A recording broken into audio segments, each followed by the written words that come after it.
Hi, this is Yolanda Van Veen from VanVeenBulbs.com. And next we're going to learn all about transplanting daffodils.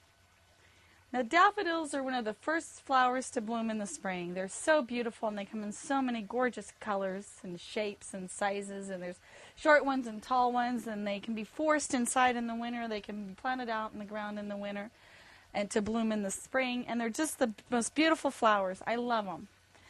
But how do you transplant them, and when do you transplant them? And my theory pretty much is every plant that can survive the winter can be transplanted anytime it's not blooming.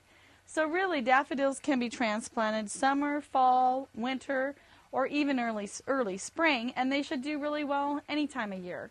I mix the daffodils with the tulips and the lilies, and they all bloom throughout the year, and they do wonderfully. Each spring I always put some daffodils in some containers because I just think they're so pretty how they're so dainty and they come up in the containers. By the fall they die back and the bulbs don't have a lot to them and they just kind of sit there. So I could leave them in the containers and they come back from year to year, but usually what I do is I transplant them back into the ground. So I take them out of the pots and they're just little bulbs. Right now they're kind of dormant because they have already bloomed.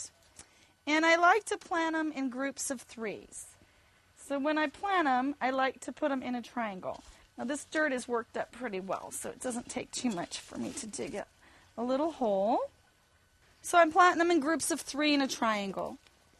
And I try to put them about 3 inches deep, or zigzag them, but I try to make them into a triangle 6 inches or even 3 inches apart because it's not a big area in my garden.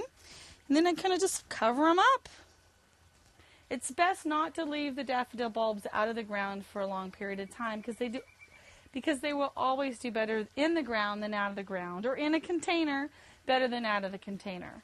So transplant them any time of the year and you'll find that they'll come back and do beautifully every spring for you. It's really easy.